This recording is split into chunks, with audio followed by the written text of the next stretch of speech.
გიორგი, სამი სიტყვით დაახასიათე გასტრონომი. ინოვატორი, დახვეწილი და ბაზარზე, ასე ვთქვათ, თამაშის წესების შემცვლელი, ანუ game changer-ი.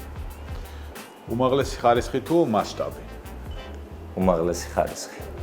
რისკზე წასვლა თუ სტაბილურობა? რისკზე წასვლა, რა თქმა უნდა.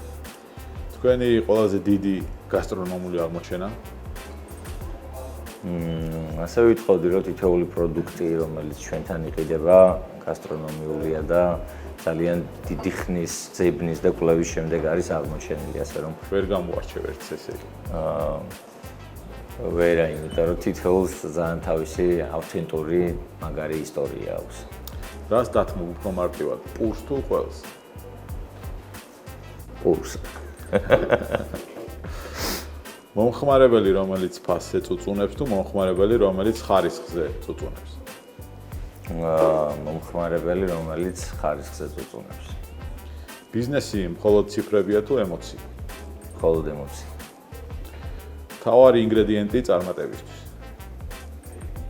თავდადება და არდანებება. საუკეთესო ქართული ღვინო სტეიკთან? თავ შევიკავებ, რომ მეგობრებს ეწყინებოდ, ბევრი ქართველი მეღვინე მყავს. მეგობრებო. საუკეთესო არაქართული ღვინო სტეიკთან? საუკეთესო არაქართული, ვიტყოდი არგენტინული მალბეკი. ყველაზე სწრაფად მზარდი მიმართულება ჯგუფში? ყველაზე სწრაფად მზარდი მიმართულება ონლაინ გაყიდვები. რა ფერისაა ფული? ფული? ჩემთვის ფერი არ აქვს. უფერო ესე. უფერო. საქართველოს როგორც ბრენდს ყველაზე უკეთ რა წარმოაჩენს? საქართველოს როგორც ქვეყანას ალბათ ჰოსპიტალი. ანუ ის სტუმარ-მასპინძლობა, რაც წლების განმავლობაში ავთენტურად გვაქვს ქართულ ერს.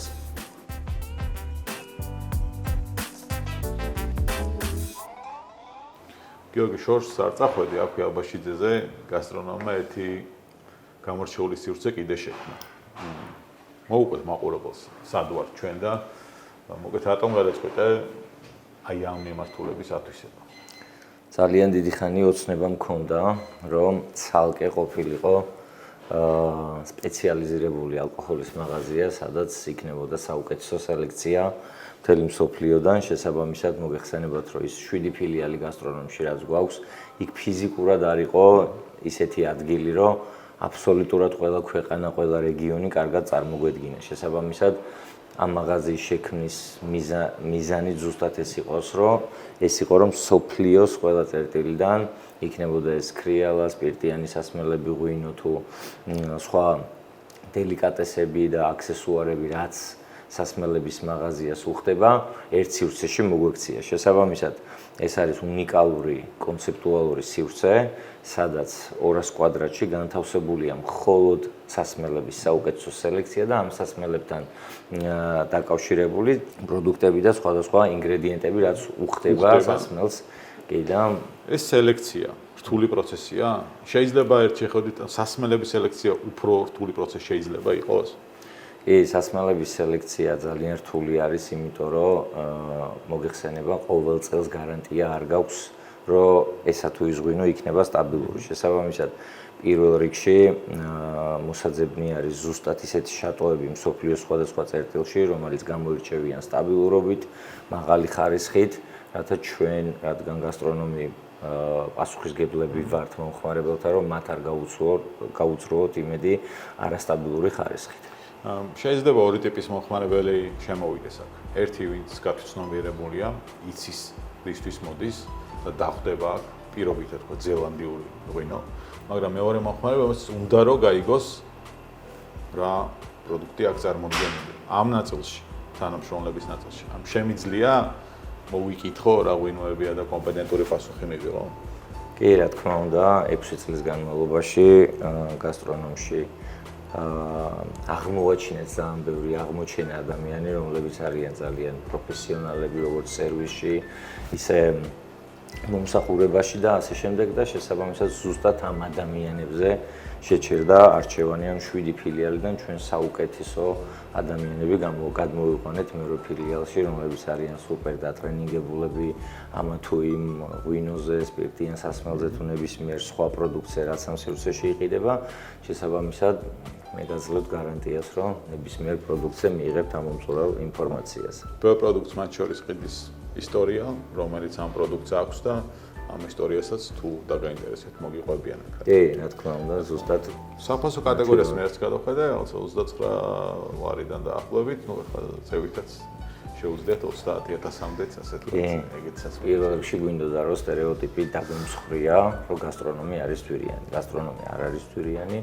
გასტრონომი შედარებით ძვირიანი იყო 6 წლის წინ, იმიტომ რომ საერთოდ პრემიუმ პროდუქტი და ხარისხიანი პროდუქტი არ იყიდებოდა ბაზარზე და თამამად შემიძლია ვთქვა, რომ ჩვენ ვიყავით პირველი კომპანია 2019 წელს, ვინც შემოიტანა ინოვაცია, ნამდვილად ხარისხიანი პროდუქტები, ყველაფერი ბიო, ყველაფერი გლუტეინის გარეშე, ყველაფერი ლაქტოზის გარეშე, საღებავების გარეშე, გემეოს გარეშე და ასე შემდეგ. ჩვენ ვიყავით პირველი კომპანია და რა თქმა უნდა ის პირველი ემოცია ახსოვს ხალხს, როცა ამბობენ, რომ ვაიმე რაღაცა სხვა ქსელებთან შედარებით ეს რა ძვირია, მაგრამ თუ დააკვირდებით, ისე შეიცვალა 5-6 წლის განმავლობაში ფასები, რომ დღეს ბევრ შემთხვევაში გასტრონომში უფრო იაფია რაღაც ფასები, ვიდრე სხვა ქსელებში.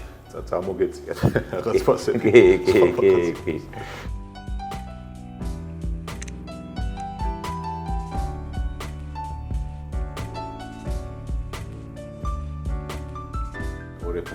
ხრამეთში ამის დაწყება რაღაც სარისკონა ბიჭი არის ხო? კი, საკმაოდ სარისკონა ბიჭი იყო, იმიტომ რომ ამ პერიოდში ფიზიკურად არ არსებობდა ესეთი მაღაზია და ძალიან რთული იყო ამ რისკის აღება. პირველ რიგში მომხმარებლისთვის პირობის მიცემა, რომ ჩვენ ყველა ხარისხიან პროდუქტს მოვაგროვებდით ერთ სივრცეში და ეს ყველაფერი გვექნებოდა უწყვეტად და სტაბილურად. ამიტომ გარისკვა ძალიან რთული იყო როგორც ინვესტიციის კუთხით და სხვადასხვა რისკების კუთხით, ისე იმ პირობის შესრულებისთვის, რომ მიგვეცა გრძელვადიანი კომიტმენტი ჩვენი მომხმარებლისთვის, რომ ეს მაღაზია არ დაიხურებოდა და ყველაფერს გავაკეთებდით იმისთვის, რომ გრძელვადიანად იარსებოდა. რა გიდასტურებთ იმას? თქვენთვის რა არის დასტური იმის, რომ ეს პირობა შესრულდა 6 წლის თავზე? პირველ რიგში ის, რომ სარისკო იყო ის პირველი ფილიალი და ძალიან მიხარია, რომ უკვე 7 ფილიალი თუ არც წარმოდგენილი. ეს არის მერვე ფილიალი და ეს არის პირველი გასტრონომის ფილიალი, სადაც მხოლოდ ალკოჰოლი არის და ვითხოვდი, რომ მერვე ფილიალია ოღონდ სპეციალიზირებული, სადაც საუკეთესო ადგილია როგორც სასმელებისთვის, ისე საჩუქრის ასარჩევად, იმიტომ რომ შეგიძლიათ გააკეთოთ კომბინაცია ყვავილების, დელიკატესების, ღვინის და სასმელების აქსესუარების და ასე შემდეგ, რაც უფრო საინტერესოს ხდის მეგობრისთვის თუ პარტნიორისთვის საჩუქრის შერჩევას. რაც შეეხება ასევე გეგმავთ მე-9 ფილიალის გახსნას ბათუმში, ზუსტად ერთ კვირაში გვაქვს გახსნა. შესაბამისად, ამ მოკლე პერიოდში 9 ფილიალი მიდასტურებს, რომ ეს ბრენდი შედგა, მიაღწია წარმატებას, მაგრამ ჩვენი გუნდი გამუდმებულად მუშაობს, ავკმაყოფილდებით ამ წარმატებით, კიდევ ბევრი ხარვეზები გვაქვს, რაზეც მუშაობთ და გვინდა რომ კიდევ უფრო მაგარი ბრენდი შევქმნათ, რომელიც იქნება უფრო გრძელვადიან პერიოდზე გათვლილი და რაც მთავარია, მდგრად განვითარებაზე გათვლილი. გასტრონომი ამ სახელს უკან რა დგას? როგორ შეირჩა? სხვათა შორის გასტრონომი ბევრს გონია ხოლმე რუსული სიტყვა, მაგრამ ასე არ არის რა. ეს არის ძველი ბერძნული სიტყვა. გასტრო ნიშნავს კუჭს და ნომო ნიშნავს წესს. ანუ კუჭის წესს, ანუ როგორ უნდა ყვებო და ასე შემდეგ. მერე უკვე ეს არის ძალიან ძველი ბერძნული სიტყვა და მერე უკვე სხვა მოდერნ ენებში შევიდა ფრანგული ენის გავლით და ბევრს ფრანგული გონია. ყოველ შემთხვევაში რუსული ნამდვილად არ არის. რაც შეეხება ამ სწორად კვების წესს აღნიშნავს რა, რომ იკვებო სწორად საკუთარ თავს ცეპატივი და ასე შემდეგ. ანუ სახელი გადმოსცემს ბრენდის იდეასაც, ხო ეგრე გამოდის და კონცეფციასაც. კი. თქვენი ბიზნეს ხედვა რამდენად არის ორიენტირებული არა მხოლოდ რაღაცა სავაჭრო ნაწილზე, არამედ რაღაცა კულტურის დამკვიდრებაზე და ცოდნის გაზიარებაზე. და დასაწყისში როგორი იყო? თავიდანვე კითხვა რომ კითხეთ ფულზე, ან ფულის ფერი მართლა არ ვიცი, იმიტომ რომ ბოლო პერიოდის უციფრულია ყველაფერი და ფულს ისედაც ალბათ ნომერ 37 პრიორიტეტად ვაყენებ. არასდროს პირველი ჩვენ რამე პროექტს ვიწყებთ, ფული პირველი მნიშვნელობის არ არის. ჩვენ ვამბობთ რომ ეს რაღაცა კონკრეტული პროექტი, პროდუქტი თუ რამე არ არსებობს და უნდა იყოს. და მე გამოდივართ ამ თემიდან შესაბამისად, ისედაც ნებისმიერ ბიზნესში ყველა ბიზნესს აქვს თავის წესი, ჩადებული ფული როდის უნდა ამოიღო, მაგრამ ჩვენ ეს პერიოდი გვაქვს ორჯერ და სამჯერ უფრო დიდი ვიდრე სხვებს, მაგრამ სხვაგვარად ეს ხარისხი ვერ გამოვა. ხო, ბრენდი არ იქნება სხვაგვარად რთული. შესაბამისად, ხარისხზე უკომპრომისოვები ვართ და მაგ ნაწილშიც არ ვიშურებთ ძალას და ენერგიას. გამომდინარე იქიდან, რომ უდიდესი ნაწილი პროდუქციის არის იმპორტირებული, ხარისხის კონტროლი რა ტიპის გამოწვევა? როგორ ხდება ამ ხარისხის კონტროლი და ეს არის თუ არა რაღაც ერთ-ერთი მთავარი კომპონენტი მათ შორის? აი რაღაცა ბრენდი რო დავშალოთ ნაწილებად, აი კონტროლი რა როლი აქვს მას? პირველ რიგში მოგეხსენებათ, რომ ჩვენთან არც ერთი პროდუქტი არ იყიდება პოსტსაბჭოთა სივრციდან.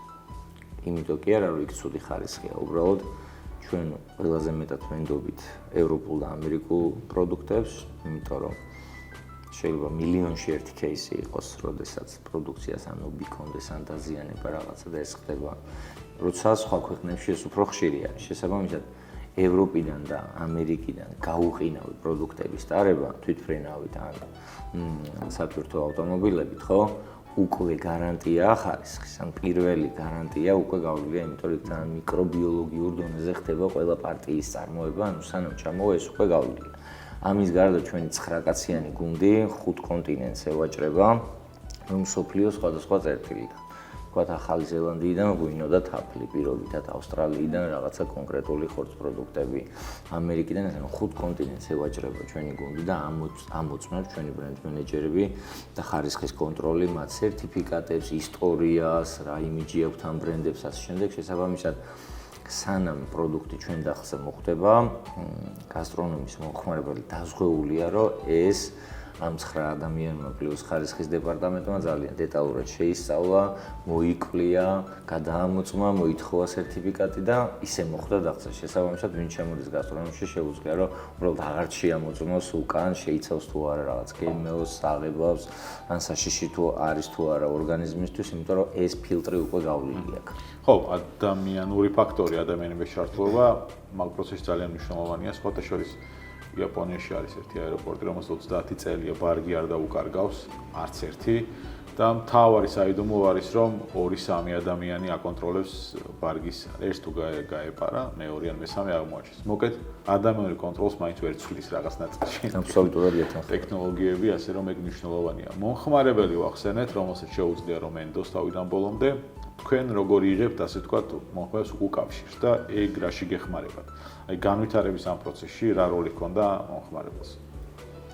რა თქმა უნდა, ჩვენ ვიზრდებით მომხმარებლით. პირველ რიგში უდიდესი მადლობა მინდა გადაუხადო ყველა იმ მომხმარებელს, ვინცაც 6 წლის განმავლობაში თუნდაც 1 ლარი აქვს დახარჯული გასტრონომში, იმიტომ რომ ზუსტად იმ 1 ლარით და იმ 1 ლარში X% მოგებით მოვედით ჩვენ აქამდე. შესაბამისად, ძალიან მადლიერი ვარ ამ ადამიანების.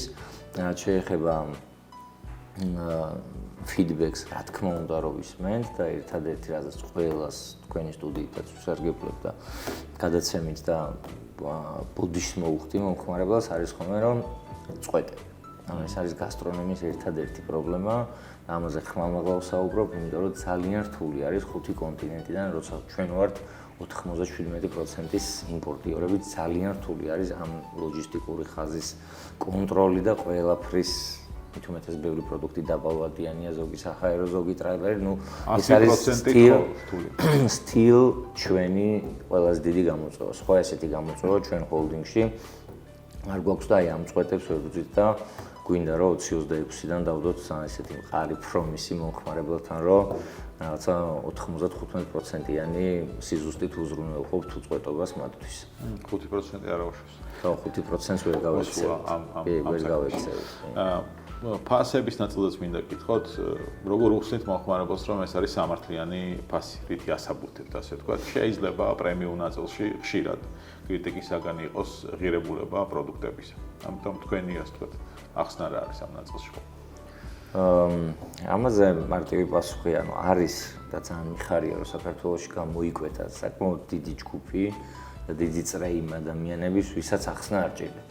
ვინც თვითონ ხვდებიან ეს უკვე ძალიან დიდი მიღწევა, თუნდაც ის 5000 ადამიანი, თუნდაც ის 10000 ადამიანი დაახლოებით რეინჯზე რო ვისაუბროთ, უკვე არსებობს. და არიან ადამიანები, ვინც ნენელა მათი წყალობით, იმიტომ რომ ისინი ჩვენი ბრენდის ამბასადორები არიან, მათი წყალობით პლუს ჩვენი სერვის პერსონალით ვუხსნით, რომ ეს პროდუქტი უბრალოდ ეს კი არ არის, ამან ეს გზა გამოიარა, ამას არ შეიცავს. ის აგერ გასინჯე და უკვე გემოთი მერე, ასე ვთქვათ, ხვდებიან, რომ მართლა სხვა არის რა.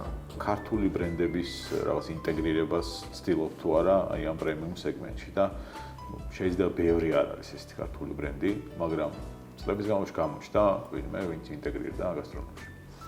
კი, მოგეხსენებათ, რომ 97% არის ჩვენი იმპორტი და სულ რაღაც 3% არის ადგილობრივი შეძენები და ამ მაჩვენებლით მოვდივართ უკვე 6 წელია. უბრალოდ ეს მაჩვენებელი ჯერ მეტად ვერ გავზარდეთ, იმიტომ რომ საქართველოში ნაწარმოები პროდუქტის ყველაზე დიდი გამოწვევა არის სტაბილურობა. ძალიან მიყვარს საქართველო, ძალიან მიყვარს ქართული პროდუქტი, ქართველი ხალხი. ფანტასტიკურია ყველაფერი, უბრალოდ მე როდესაც გასტრონომი ვარ პასუხისმგებელი მომხმარებელთან, პროდუქტებს არ ჩამოვთვლიან სასმელებს, ხო დღეს რო გაწვდი ამ ხარისხს, ხვალაც იგივე უნდა მოგაწოდო. და ამას სამწუხაროდ ჯერჯერობით ვერ ვიწევ. თუმცა არის გარკვეული მეღვინეები და 1-2 ქართული პროდუქტი, რომელსაც ეს დაიჭირა, წარმატებით მუშაობს და მადლიერები ვართ ამ მომწოდებლობის. ანუ არ ზრდის ამ 3%-ის გან არ არის კონცეფცია, ასე ვთქვათ, მიზეზი, არის ვერ ზრდით უბრალოდ, ხო? გან არ ზრდით, ვერ ზრდით. ხო, ვერ ზრდით, რა თქმა უნდა. ჩვენი სურვილი არის, რომ მეტი ხარისხიანი პროდუქტი გამოჩნდეს საქართველოში ნაწარმოები გასტრონომიაში. თუმცა ფიზიკურად ჯერ ის სერტიფიკატები, რაც წინა საუბარში ვთქვი, რომ ჩვენი ბრენდ მენეჯერები და ხარისხის კონტროლი ამოწმებს, მოაქვს და ჯერ მაგდენის სერტიფიცირებაც არ არის სამწუხაროდ განადგილი, რომ ესენი დააკმაყოფილო. თქო, წვეტები რაც ახსენე 20-30% როგორც ვთქვათ, ქართული პროდუქტი პრემიუმ სეგმენტში, ამ ტიპის წვეტები მე აღარ გექნებოდათ. კი, აბსოლუტურად გეთანხმება. 70%. აბსოლუტურად გეთანხმება. ამ პროდუქტებს, ასე ვთქვათ, ჭირდება კარგი ადამიანები და კარგი კადრები, ვინც მოგვიყვება ამ პროდუქტებზე, გავგასმოთ კვალიფიციური კადრები. თქვენთან რამდენად დგას პრობლემა კვალიფიციური კადრების? 1 და შემდეგ როგორ ინარჩუნებთ და ახერხებთ თანამშრომლების ზრდას და განვითარებას? ანუ ამ ნაწილში ბრენდი რამდენად აქტიურია? ბანალური პასუხი იქნება ჩემი მხრიდან, რომ თქვა, რომ პრობლემაა კვალიფიციური კადრების, იმიტომ რომ ეს ყველა ამაზე საუბრობს აბსოლუტურად, რომ ჩვენი თარგეტი არის, რომ არაკვალიფიციური კადრი არ უნდა იყოს გასტრონომში. შესაბამისად, როცა ამ მაინდსეტით ვართ, რომ ჩვენთან არ უნდა იყოს, ყველაფერს აკეთებს HR დეპარტამენტი, მე პირადად ჩემი მეუღლე და ყველა ის ადამიანი, ვინც ჩართულია მართლ გოლში, რომ ხარისხიანი პროფესიონალებით, კვალიფიციური კადრებით დავაკომპლექტოთ ნებისმიერი რგოლი, იქნება ეს ფრონტი თუ ბექი. რა თქმა უნდა, უდიდესი პრობლემაა, მაგრამ ჩვენ არ ვამბობთ, რომ პრობლემაა და რა ვქნათ. ანუ ჩვენ ვამბობთ, რომ რადაც არ უნდა დაგვიჯდეს, ჩვენ უნდა ყავდეს ხარისხიანი სტაფი და ამას მე მგონი, რომ წვეტებზე კარგად ვახერხებთ. ამ აგრესიული ზრდის ფონზე 8-9 ფილიალი ბათუმში უკვე ის გარეთ, ხო? თავი გამოწვევა რა არის ამ ზრდაში? ბრენდისთვის. ნუ ხარისხი რო უნდა შენარჩუნდეს, ეს პირობა ასე ვთქვათ არსებობს და არის აქ კომპრომისი არ გაქვს, მაგრამ თავი გამოწვევა ალბათ არის კარგი კომერციული ფართები, კარგი პარკინგით. ეს არის პირველი ჩვენი პრობლემა. იმიტომ რომ როგორი მაგარი ფართიც არ უნდა იყოს, თუ კარგი პარკინგი არ აქვს, რიტეილისთვის ეს პირველ რიგში დამაზიანებელია. შესაბამისად, პირველი გამოწვევა არის ეს და სხვა ისეთი გამოწვევას ვერ ჩამოვარდნ. ონლაინ კომერციის დაახლოებით გასტრონომს პოტენციალი აქვს 15-20 ფილიალის საქართველოს მასშტაბით. შესაბამისად ეს უკვე მეცხრეა და ვფიქრობ 2 წლის განმავლობაში ამ ნიშნულზე ავალთ. ბათუმი დაემატა თბილისს, ხო? კიდე სხვა ქალაქი შეიძლება იყოს? ალბათ ვიფიქრებთ ქუთაისი. დიდი ქალაქები. ჩვენი ონლაინ კომერცია, რომელიც ყველაზე მეტად იზრდება ალბათ ერთ-ერთი ყველაზე მზარდი მიმართულება თანამედროვე სამყაროში. AI-ია ყველაზე მზარდი, მაგრამ ონლაინ კომერცია მზარდია, ცხადია და დაადასტურა გასულმა შავმა პარასკევმას და კიბეროშავათას, რა თქმა უნდა, ეს ამბავი თქვენთვის ამდენად მნიშვნელოვანია. რა ტიპის, ასე ვთქვათ, ინვესტირებას აკეთებთ ამ მიმართულებაში? პარკინგის პრობლემა როცა არის, ამას აგვარებს პირდაპირ ონლაინ კომერცია. კი, არის დღეები, როდესაც ჩვენი სალაროს ნავაჭრი და ვოლტის შეკვეთა თანაბარი.